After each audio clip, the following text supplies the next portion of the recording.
Shalom sahabat GPIB yang diberkati oleh Tuhan. Berjumpa kembali dalam program Night Call GPIB bersama dengan saya, Pendeta Ivona Agustin Indrayani, Pendeta Jemaat di GPIB Jemaat Efata, Pospelkes Pancaran Kasih di Muara Kate, Kalimantan Timur. Sebelum kita merenungkan firman Tuhan, saya akan mengajak sahabat GPIB untuk kita satu hati dalam doa. Mari kita berdoa. Allah Bapa yang Maha Kasih dalam kerajaan surga, kami sungguh bersyukur karena kebaikan Tuhan dalam hidup kami yang tidak pernah berhenti memberikan kami berkat dan penyertaan yang begitu besar dalam hidup kami. Kami saat ini akan membaca dan merenungkan firman-Mu ya Tuhan. Berkati kami, urapi kami dengan kuasa Roh Kudus-Mu, sehingga setiap firman Tuhan yang akan kami baca, yang akan kami renungkan, boleh membawa kami menjadi pribadi yang lebih baik lagi. Dan kami diarahkan oleh firman-Mu untuk kami boleh melakukan setiap hal-hal yang Tuhan kehendaki. Ya Bapa dalam kerajaan surga, berfirmanlah ya Tuhan, karena kami siap untuk mendengarkannya. Di dalam nama Tuhan Yesus Kristus kami sambut firman-Mu. Amin. Sahabat GPIB yang diberkati oleh Tuhan, pada malam hari ini bacaan kita terambil dari Ibrani, pasalnya yang ke-6, ayat yang ke-3 sampai yang ke-6.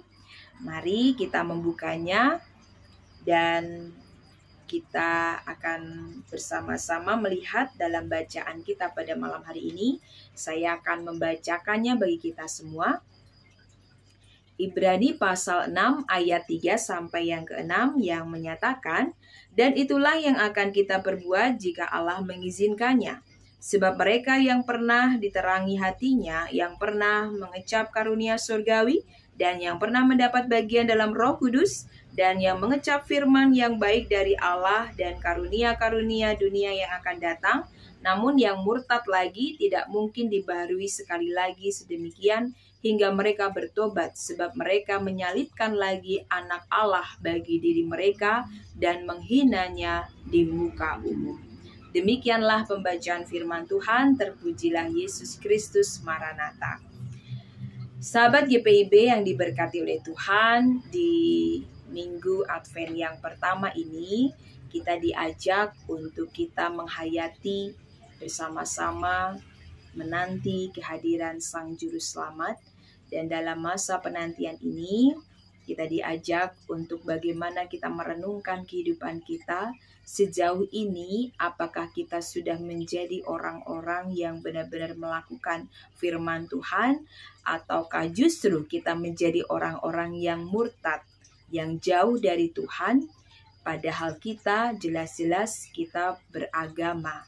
Dan mari kita belajar lewat firman Tuhan ini bahwa Rasul Paulus pada saat itu ingin mengingatkan kepada jemaat di Ibrani bahwa mereka harus memiliki dasar yang kuat, dan ketika mereka mendapatkan dasar yang kuat itu, mereka harus membangun suatu bangunan yang kokoh, karena mereka harus percaya jika dasar yang kuat itu adalah Tuhan Yesus Kristus, maka mereka juga harus percaya dalam seluruh kehidupan mereka, Tuhan Yesus Kristuslah yang akan menjamin yang namanya keselamatan, bahkan kehidupan yang kekal.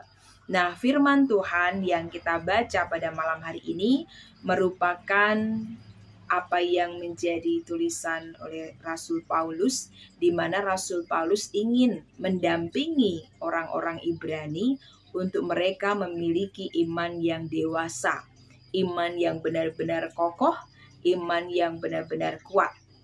Dan kita belajar bahwa di ayat yang sebelumnya, di ayat yang pertama sampai yang kedua, di situ dinyatakan tentang bagaimana seseorang yang memiliki dasar-dasar yang kuat ketika ia menjadi seorang yang menganut suatu agama. Nah, di sini sahabat GPIB, Rasul Paulus ingin menyatakan kesiapan dan tekadnya untuk membantu orang-orang Ibrani dalam membangun diri mereka, di dalam mereka menjadi orang-orang yang hidup sesuai dengan kehendak Tuhan.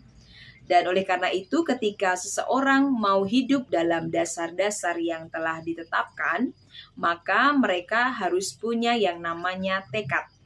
Tekad itu yang membuat mereka berhasil dalam melakukan apa yang dikehendaki oleh Tuhan.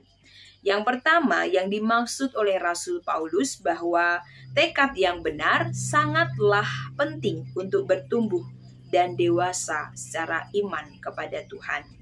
Kemudian bahwa tekad yang benar adalah tekad yang tidak hanya dibuat dengan ketulusan hati, tetapi juga dalam kerendahan hati yang bergantung kepada Allah untuk memberi kekuatan, pertolongan, kebajikan, penerimaan, dan waktu serta kesempatan. Artinya, dalam tekad yang kuat yang dimiliki oleh orang-orang Ibrani, mereka tidak hanya dituntut untuk memberikan ketulusan hati, tetapi ketika mereka sudah mendapatkan apa yang terbaik dari Tuhan, baik apapun yang diberikan oleh Tuhan, mereka tidak menjadi orang-orang yang sombong, orang-orang yang angkuh, tetapi mereka tetap memiliki kerendahan hati bahwa segala sesuatu yang diberikan dalam kehidupan kita itu semata-mata karena kasih karunia Allah. Kemudian bahwa seorang hamba atau seorang pelayan-pelayan Tuhan seharusnya tidak hanya mengajar jemaat apa yang harus dilakukan. Artinya tidak hanya mengajarkan tentang firman Tuhan, tetapi juga harus melakukan firman itu. Dan firman itu harus berjalan mendahului mereka dan bersama-sama dengan mereka.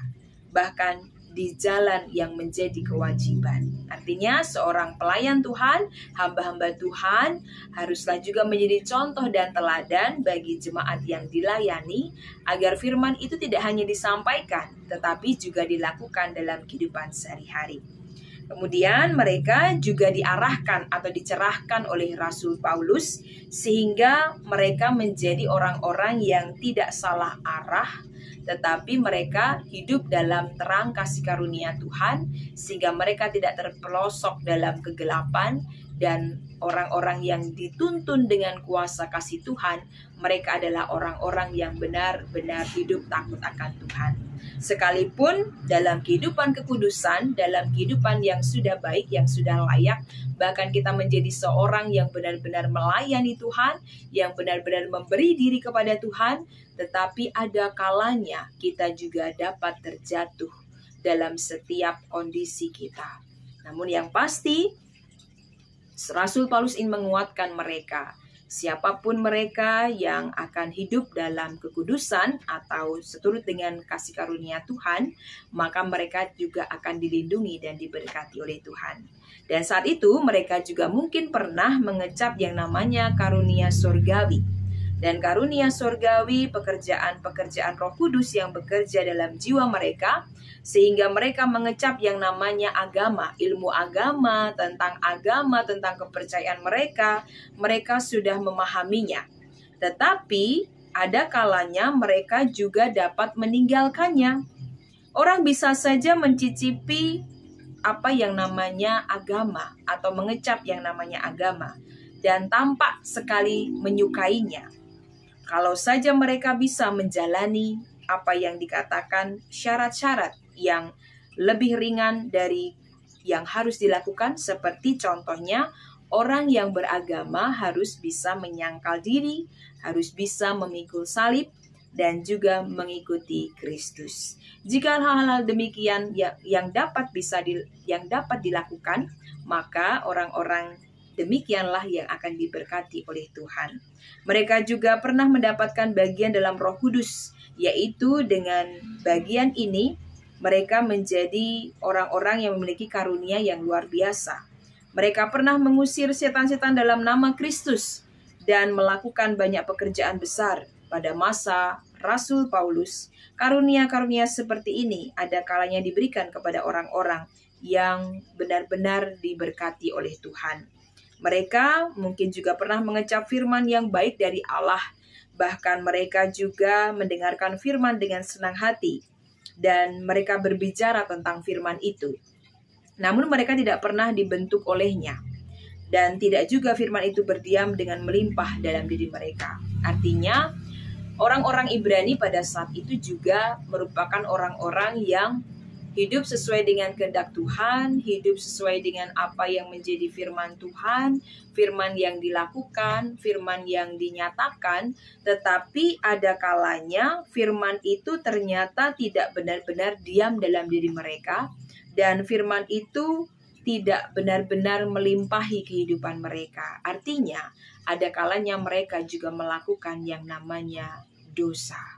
Nah, mereka mungkin juga pernah mengecap karunia-karunia dunia yang akan datang. Mereka mungkin juga mendapat kesan-kesan yang kuat mengenai surga dan merasa takut masuk neraka. Nah, sejauh inilah langkah-langkah orang munafik dalam beragama. Dan sesudah semuanya itu, mereka menjadi murtad. Maka dari itulah kita perlu mengamati setiap kehidupan kita, apakah kita sudah menjadi pribadi yang benar-benar sesuai dengan kehendak Tuhan, atau justru kita melakukan hal-hal yang merupakan hal yang membuat kehidupan kita menjadi murtad terhadap Tuhan. Kita belajar dari firman Tuhan pada malam hari ini, sahabat GPIB, bahwa ketika kita melakukan apa yang menjadi kehendak Tuhan, maka kita sudah menjadi orang-orang yang hidup dalam kekudusan. Memang orang-orang kudus ini bisa sering juga jatuh secara mengenaskan. Namun satu hal yang harus kita percaya, bahwa mereka yang juga pernah jatuh ke dalam belenggu dosa, mereka akan dipulihkan kembali oleh Tuhan, mereka akan dilayakkan kembali oleh Tuhan, dan mereka tidak akan dicampakkan oleh Allah sendiri. Nah, tujuan dan kuasa Allah menebus kita manusia, karena kita tahu bahwa kita mengimani janji Allah dalam kehidupan kita, dan perjanjian kekal yang dibuat Allah dengan kita yang tertara rapi pasti dalam semua hal, berdiamnya roh dalam kehidupan kita, dan benih firman yang tidak akan mati dalam kehidupan kita.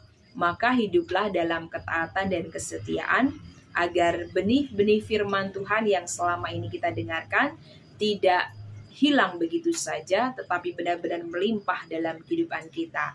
Sehingga kita menjadi orang-orang yang memiliki akar yang kuat di dalam Tuhan Yesus Kristus, sehingga kita selalu tetap berdiri dengan teguh. Kiranya firman Tuhan ini boleh menguatkan kita semua untuk menjalani kehidupan kita dalam setiap hari-hari yang Tuhan anugerahkan. Dan di malam hari ini kita belajar firman ini supaya kita merenungkan apakah kita sudah menjadi orang-orang yang hidup dalam kekudusan, atau justru kita menjadi orang-orang yang murtad kepada Tuhan. Mari kita menghayati, kita melihat seluruh kehidupan kita, dan biarkanlah seluruh kehidupan kita selalu menjadi pujian dan kemuliaan bagi nama Tuhan. Tuhan Yesus memberkati kita. Amin. Mari kita bersatu hati dalam doa untuk menutup Night Call pada malam hari ini. Mari kita berdoa. Tuhan Yesus, Allah Bapa yang Maha Kasih dalam kerajaan surga, kami sungguh bersyukur pada malam hari ini karena Tuhan telah memberkati kami di sepanjang kami membaca dan merenungkan firman-Mu. Dan berkati kami jika pada hari ini, pada malam hari ini kami akan beristirahat. Tuhan lindungi sertai kami, jauhkan kami dari mara bahaya. Dan biarkanlah esok pagi kami dibangunkan dengan tubuh yang sehat dan kuat, dan dilimpahkan berkat oleh kasih karunia Tuhan. Berkati kami, setiap kami pendeta, baik yang ada di kota maupun yang ada di desa, bahkan kami seluruh fungsionaris majelis sinode dimanapun kami berada, bahkan juga mupel-mupel yang ada di seluruh Indonesia. Tuhan berkati sertai kami ya Tuhan, dan berkati setiap pelayanan kami, program kerja kami di tahun 2023-2024. Tuhan berkati sertai ya Tuhan, dan dalam masa Advent ini ya Tuhan, dalam masa raya Advent ini, kami benar-benar menantikan kedatangan-Mu dengan kesungguhan hati kami, dengan penghayatan hati kami ya Tuhan, agar kami benar-benar merasakan bahwa kehadiran-Mu benar-benar nyata dalam kehidupan kami. Ampuni salah dosa kami ya Tuhan, layakkan kami untuk kami bertobat, untuk kami melakukan apa yang menjadi kehendak Tuhan dalam kehidupan kami. Ya Bapa dalam kerajaan surga, terima kasih untuk kasih karunia-Mu yang telah Engkau berikan dalam kehidupan kami. Inilah doa kami, inilah syukur kami. Di dalam nama Tuhan Yesus Kristus kami telah berdoa dan mengucap syukur. Amin. Selamat malam, Sahabat GPIB, sampai jumpa kembali dalam program Night Call GPIB. Tuhan Yesus memberkati.